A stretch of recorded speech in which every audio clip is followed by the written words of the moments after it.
Saya minta Menteri Pendidikan Tinggi menyatakan apakah langkah kementerian bagi memastikan insiden seperti larangan oleh UKM yang melarang kaki tangannya membuat kenyataan awam yang baru-baru lalu tidak berulang semula. Terima kasih. Majlis mempersilakan Menteri Pendidikan Tinggi untuk menjawab. Yang berhormat Datuk Yang di-Pertua, saya menyedari keresahan di kalangan khalayak dan juga di kalangan akademik khususnya berkaitan dengan kenyataan UKM tentang perkeliling pejabat pendaftar, iaitu pemakluman larangan membuat kenyataan yang boleh membawa kemudaratan awam.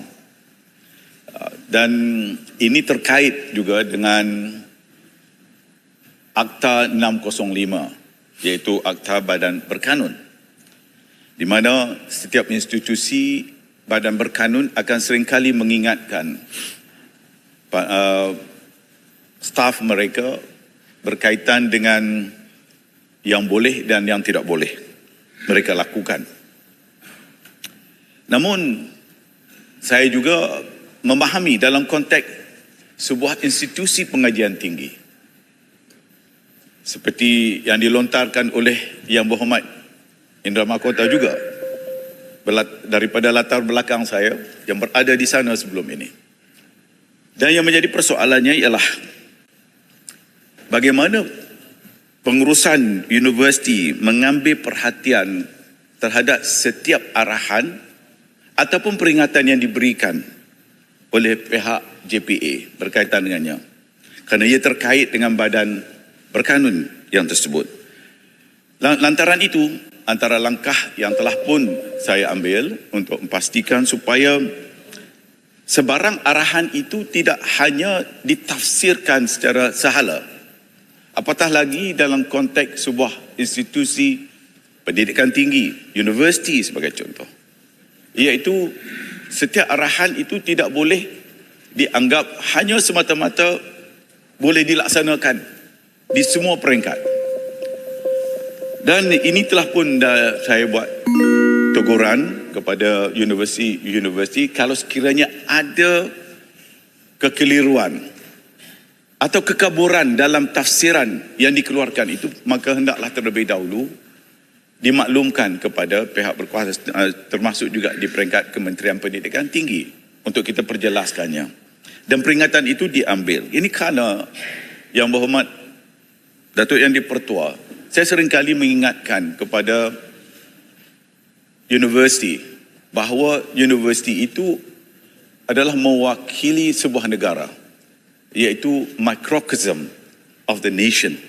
Jadi ini yang sangat penting untuk diambil perhatian. Lantaran itulah juga selepas perkara ini timbul, saya telah mengadakan mesyuarat di peringkat tertinggi untuk melihat kenapa kekangan seperti ini berlaku dalam konteks dunia akademik kita.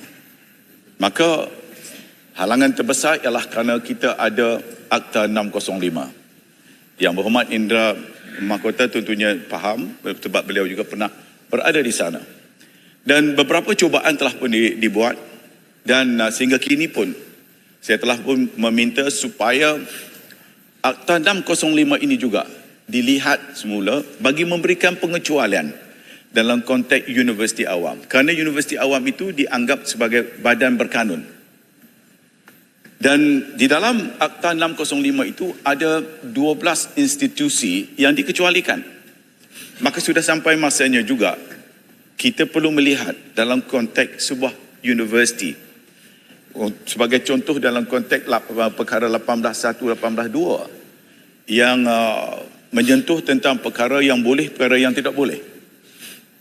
Makanya dalam konteks sebuah universiti awam itu, kita perlu melihat dalam konteks universiti itu, tidak terlibat dalam keseluruhan perkeliling secara awam atau secara umum yang diberikan kepada semua pihak yang terlibat, yang tertakluk di dalam kategori yang disebutkan sebagai badan-badan berkanun.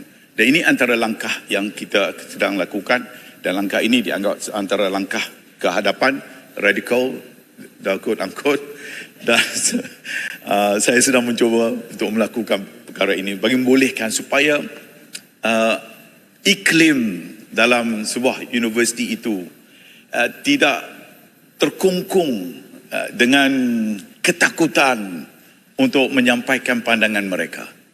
Tapi dengan syarat, dalam tradisi keintelektualan, kesarjanaan, seseorang yang akan bercakap itu, dia tidak akan bercakap secara merapu dengan izin. Ya, tanpa fakta, dengan membuat teori-teori yang bukan-bukan. Tapi inilah yang saya sebutkan tadi, kita akan lihat semula ke dalam konteks akta ini. Terima kasih.